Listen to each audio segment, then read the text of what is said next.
میں نے سوچا کہ اب تو سب کچھ ٹھیک ہے۔ وکاس نے اس بچی کے لیے بھی بہت کچھ بھیجا، کپڑے، کھلونے اور پیسے۔ مجھے یہ دیکھ کر لگتا تھا کہ میری زندگی میں سب کچھ اپنی جگہ پر ہے۔ تقریباً 6 یا 7 مہینے گزرے ہوں گے۔ ایک دن اچانک ایک بری خبر آئی۔ مجھے فون آیا اور بتایا گیا کہ وکاس اب اس دنیا میں نہیں رہا۔ جہاں وہ کام کرتا تھا وہیں پر اس کے ساتھ حادثہ ہو گیا اور وہ دنیا سے چلا گیا۔ اس لمحے میرے پاؤں کے نیچے سے زمین نکل گئی۔ میں نے فون ہاتھ سے گرا دیا۔ مجھے کچھ سنائی نہیں دے رہا تھا، کچھ دکھائی نہیں دے رہا تھا۔ بس ایک جملہ میرے کانوں میں گونج رہا تھا کہ میرا بھائی نہیں رہا۔ کمپنی والوں نے بتایا کہ انہوں نے میت وہیں دفنا دی ہے اور صرف اس کے 2 بیگ یعنی اس کا سامان پاکستان بھیجا جا رہا ہے۔ انہوں نے ہمیں تصویر بھیجی جس میں قبر دکھائی گئی تھی۔ میں اس تصویر کو دیکھتی رہی اور میری آنکھوں سے آنسو بہتے رہے۔ یہ دن میری زندگی کا سب سے برا دن تھا۔ میرے دل پر کیا گزری یہ میں ہی جانتی تھی۔ میرا بھائی مٹی کے حوالے ہو گیا اور میں اسے دیکھ بھی نہ سکی۔ میں نے تو اسے 3 سال سے دیکھا بھی نہیں تھا۔ گھر میں کہرام مچ گیا، لوگ آتے رہے، تسلیاں دیتے رہے۔ سب یہی کہہ رہے تھے کہ پردیسیوں کے ساتھ تو یہی ہوتا ہے، یہ سب برداشت کرنا پڑتا ہے۔ میں ان کی باتیں سن رہی تھی لیکن میرے دل تک کچھ نہیں پہنچ رہا تھا۔ میرے شوہر نے مجھے تسلی دی، وہ بار بار یہی کہتا رہا کہ ہمت کرو، وقت کے ساتھ سب ٹھیک ہو جائے گا۔ میں خاموش رہی۔ میرے اندر کچھ ٹوٹ چکا تھا اور میں اسے جوڑنے کی کوشش بھی نہیں کر پا رہی تھی۔ چند دن بعد وہ 2 بیگ گھر آ گئے جو کمپنی والوں نے بھیجے تھے۔ وہ بیگ کمرے کے ایک کونے میں رکھ دیے گئے۔ میں ان کی طرف دیکھ بھی نہیں پا رہی تھی۔ مجھے لگتا تھا کہ ان بیگ میں وکاس کی سانسیں بند ہیں۔ ایک دن میرے شوہر نے آہستہ سے کہا کہ بیگ تو کھول کر دیکھیں، ہو سکتا ہے ان میں ڈالر ہوں، پیسے ہوں۔ اس کی بات سن کر مجھے عجیب سا لگا، لیکن میں نے کہا کہ دیکھتے ہیں۔ میں اس وقت نہیں جانتی تھی کہ ان بیگ کے اندر کیا ہے اور یہ بھی نہیں جانتی تھی کہ وہ بیگ میری زندگی کو کس طرف موڑ دینے والے ہیں۔ بیگ کھولا تو اس کے اندر صرف کپڑے تھے، وہی کپڑے جو میرا بھائی وہاں پہ پہنتا تھا۔ اس کے روزمرہ استعمال کی چیزیں تھیں۔ کوئی بھی ڈالر نہیں تھا، کوئی بھی چیک نہیں تھا، کوئی لفافہ نہیں تھا جس میں پیسے ہوں۔ اس لمحے میرا دل ڈوبنے لگا۔ میرے شوہر نے ایک ایک چیز الٹ پلٹ کر دیکھی اور زمین پر بیٹھ گیا۔ اسی بیگ کے نچلے حصے میں ایک کاغذ طے کیا ہوا رکھا تھا۔ وہ وصیت تھی۔ جیسے ہی میرے شوہر نے وہ کاغذ پڑھا، اس نے اپنے سر پہ ہاتھ مار لیا اور زور زور سے لڑنے لگا۔ اس کے منہ سے بس یہی نکل رہا تھا کہ اس نے ایسا کیوں کیا، اس نے سب کچھ ہمارے نام کیوں نہیں کیا۔ وصیت میں صاف تھا کہ میرے بھائی نے اپنی ساری کمائی ایک پاکستانی ٹرسٹ کے نام کر دی ہے۔ وہ پیسہ جو برسوں کی محنت سے اس نے جمع کیا تھا، وہ سب اب ہمارے ہاتھ سے نکل چکا تھا۔ میرے شوہر چیخنے لگا کہ گھر اور گاڑی تو ہمارے پاس ہے، لیکن اب پیسہ کہاں سے آئے گا، ہم کیسے گزارا کریں گے۔ میں خود بھی اندر سے ٹوٹ چکی تھی۔ ہم لوگوں نے اپنے خرچے بہت بڑھا لیے تھے۔ ہمارا ایک دن کا خرچہ 5,000 روپے سے کم نہیں تھا۔ میں سوچ رہی تھی کہ اب کیا ہوگا، یہ سب اچانک کیسے ختم ہو گیا۔ اسی دوران میری نظر بیگ کے ایک کونے پر پڑی ایک ڈائری پر گئی۔ میں نے وہ ڈائری اٹھائی۔ جیسے ہی میں نے اس کے پہلے صفحے پہ لکھا ہوا پڑھا، میرے ہاتھ کانپنے لگے اور میرے منہ سے چیخ نکل گئی۔ اس ڈائری میں میرے بھائی کے ہاتھ کی تحریر تھی۔ اس نے لکھا تھا کہ میری بہن نے میری بیوی کو اس دنیا سے جانے دیا۔ میری بہن میری نظروں میں گر گئی ہے اور میں اسے کبھی معاف نہیں کروں گا۔ یہ الفاظ میرے دل میں خنجر کی طرح اترتے چلے گئے۔ میرے شوہر نے وہ ڈائری میرے ہاتھ سے چھین لی اور پڑھنے لگا۔ اس کے چہرے کا رنگ اڑ گیا۔ اسی ڈائری کے آخری صفحے میں ایک چھوٹی سی USB ٹیپ کی ہوئی تھی۔ میرے شوہر نے وہ نکالی اور خاموشی سے کمپیوٹر میں لگا دی۔ اسکرین ہوئی تو ایک ویڈیو چلنے لگی۔ وہ ویڈیو سامنے والوں کے گھر میں لگے CCTV کیمرے کی تھی۔ اس کیمرے کا رخ ہمارے گھر کے لانچ کی طرف تھا، یعنی کار پورچ کی طرف۔ ویڈیو میں صاف نظر آ رہا تھا سائمہ زمین پر گری ہوئی تھی، وہ ہل بھی نہیں پا رہی تھی اور میں آرام سے کرسی پر بیٹھی ہوئی تھی۔ میرے ہاتھ گود میں رکھے تھے اور میری نظریں اس پہ جمی ہوئی تھی۔ وقت گزر جاتا جا رہا تھا اور میں اٹھ نہیں رہی تھی۔ میں اس کے پاس نہیں جا رہی تھی، میں مدد کے لیے نہیں پکار رہی تھی۔ ویڈیو میں یہ بھی نظر آ رہا تھا کہ سائمہ کی سانسیں آہستہ آہستہ ختم ہو رہی تھی اور میں بس دیکھ رہی تھی۔ میں نے چیخنا شروع کر دیا۔ میرا جسم کانپ رہا تھا، میری ٹانگوں میں جان رہی تھی۔ میرے شوہر نے کمپیوٹر بند کر دیا، لیکن وہ منظر میرے دماغ میں نقش ہو چکا تھا۔ مجھے اس لمحے احساس ہوا کہ جب میرے بھائی نے یہ سب دیکھا ہوگا تو اس کے دل پہ کیا گزری ہوگی۔ اس کا مجھ پہ جو مان تھا، جو اندھی محبت تھی، وہ کس طرح ایک لمحے میں ٹوٹ گئی ہوگی۔ اسی لیے تو مجھ سے بات نہیں کرتا تھا، اسی لیے وہ واپس نہیں آیا۔ وہ شاید اسی غم نے اسے اندر سے کھا لیا اور اسی دکھ کے ساتھ اس دنیا سے بھی چلا گیا۔ میں تو اس کی نظروں میں ویسے ہی گری تھی جیسے سائمہ اوپر والی منزل سے گری تھی۔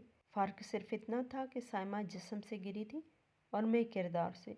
وہ مجھ سے ناراض ہو کر اس دنیا سے گیا تھا، اب آخرت میں اس کو کیا منہ دکھاتی۔ وہ تو سائمہ کے پاس چلا گیا تھا، لیکن آخرت میں وہ دونوں میرا گریبان پکڑتے۔ میں زمین پر بیٹھ گئی، میرے ہاتھوں سے ڈائری پھسل گئی، میری کانوں میں صرف ایک ہی آواز گونج رہی تھی کہ میں نے کیا کر دیا۔ میں نے اپنے بھائی کو مارا نہیں تھا، لیکن میں نے اسے زندہ رہنے کی وجہ ضرور مار دی تھی۔ میں نے اس کی دنیا اجاڑ دی تھی۔ اس لمحے مجھے اپنے سارے بہانے جھوٹے لگنے لگے۔ میری حکومت، میرا خوف، میری انسیکیورٹی، سب مجھے گندگی لگنے لگی۔ میں نے سوچا کہ میں نے سب کچھ بچا لیا تھا، لیکن اصل میں نے سب کچھ کھو دیا۔ میرا بھائی، میری عزت، میرا سکون سب ختم ہو چکا تھا۔ گھر کی دیواریں مجھے گھور رہی تھی، وہی گھر جو اس نے میرے لیے بنوایا تھا، اب مجھے قید خانہ لگ رہا تھا۔ میں چیختی رہی، روتی رہی، لیکن وقت پیچھے نہیں لوٹا۔ سائمہ واپس نہیں آئی، وہ خاص واپس نہیں آیا۔ ایک دن مجھے پہلی بار یہ احساس ہوا کہ کچھ گناہ ایسے ہوتے ہیں جن کی سزا دنیا میں نہیں ملتی، وہ سیدھی آخرت کے لیے جمع ہو جاتے ہیں۔ اور میں یہ جان چکی تھی کہ میرا حساب بہت بھاری ہونے والا ہے۔ میرے شوہر نے اتنے سال عیش کیا، شادی کے 13 سال تک اس نے عیش کیا۔ وہ برسوں بغیر کسی فکر کے جیتا رہا، میرا بھائی کماتا رہا اور گھر چلتا رہا۔ اب وہ چھوٹے موٹے کام کرتا ہے، کبھی کسی دکان پر، کبھی کسی کے ساتھ مزدوری۔ کسی طرح اس نے گھر کا سلسلہ چلایا ہوا ہے۔ میں روز روتی ہوں، روز مجھے میرے بھائی کی باتیں یاد آتی ہیں۔ وہ کتنا بھروسہ کرتا تھا مجھ پر۔ وہ کیسے کہتا تھا کہ باجی آپ ہو تو مجھے کسی کی ضرورت نہیں۔ وہ مجھے ماں کہتا تھا، وہ مجھے سایہ کہتا تھا، اور میں نے وہی سایہ اس کے سر سے چھین لیا۔ میں سوچتی ہوں جب اس نے ویڈیو دیکھی ہوگی تو اس کے دل پر کیا گزری ہوگی، وہ لمحہ اس کے لیے کیسا رہا ہوگا۔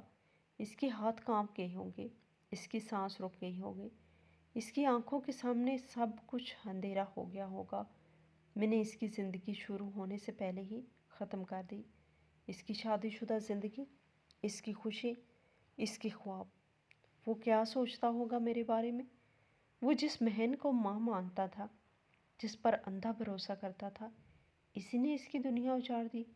اکثر سوچتی ہوں کیا اس نے مجھے بد دعا دی ہوگی؟ کیا اس نے سجدے میں سر رکھ کر اللہ سے میرے خلاف فریاد کی ہوگی؟ کیا اس نے کہا ہوگا کہ یا اللہ اس کو وہی دکھ دے جو اس نے مجھے دیا؟ یہ خیال مجھے اندر سے کھا جاتا ہے۔ میں روتی ہوں، میں تڑپتی ہوں، میں ساری رات جاگتی ہوں۔ میں نے سب کچھ آزما لیا، نمازیں، دعائیں، صدقہ، سب کچھ۔ کچھ بھی میرے دل کو سکون نہیں دیتا۔ وہ مجھے خوابوں میں بھی نہیں آتا۔ شاید وہ بھی مجھ سے منہ موڑ چکا ہے، شاید وہ مجھے دیکھنا بھی نہیں چاہتا۔ یہ خیال میرے لیے سب سے زیادہ تکلیف دہ ہے۔ میں ہر دن خود کو سزا دیتی ہوں، خود کو مجرم مانتی ہوں۔ میں کسی سے یہ بات نہیں کہہ سکتی، لیکن میرے اندر ایک عدالت لگی رہتی ہے، جہاں میں ہی جج ہوں، میں ہی مجرم ہوں اور میں ہی سزا یافتہ ہوں۔ میری ہنسی ختم ہو چکی ہے، میرا سکون ختم ہو چکا ہے، میری نیند مجھ سے روٹھ گئی ہے۔ میں اپنے بچوں کو دیکھتی ہوں تو دل کانپ جاتا ہے۔ میں سوچتی ہوں کہ میں کیسی ماں ہوں جس نے ایک عورت کو مرتے دیکھا اور خاموش رہی۔ اب تو مجھے مرنے سے بھی ڈر لگتا ہے۔ مجھے اس دن سے ڈر لگتا ہے جب میں اللہ کے سامنے کھڑی ہوں گی۔ میں کیا منہ دکھاؤں گی؟ میں کیا جواب دوں گی؟ میں جانتی ہوں کہ اللہ بہت رحم کرنے والا ہے، لیکن میں یہ بھی جانتی ہوں کہ وہ سب دیکھتا ہے۔ وہ جانتا ہے کہ میرے دل میں کیا تھا، وہ جانتا ہے کہ میں اٹھ سکتی تھی، میں بچا سکتی تھی، میں نے نہیں بچایا۔ میری سزا شاید یہی ہے کہ میں زندہ ہوں اور روز مر رہی ہوں، ہر یاد کے ساتھ، ہر آنسو کے ساتھ۔ میں نے اپنی کہانی جہاں پر ختم کر دی ہے۔ یہ ایک عورت کی کہانی ہے جو خود کو بچاتے بچاتے سب کچھ کھو بیٹھی۔ یہ انجام اس محبت کا جس میں اختیار آ جائے، اور اس خوف کا جو انسان کو انسان نہیں رہنے دیتا۔ ہماری آج کی یہ کہانی کیسی لگی کمنٹ باکس میں اپنی رائے کا اظہار ضرور کریں، اور مزید اس طرح کی کہانیاں سننے کے لیے ہماری ویڈیو کو لائک کریں، شیئر کریں اور ہمارے چینل کو بھی سبسکرائب کریں۔ شکریہ۔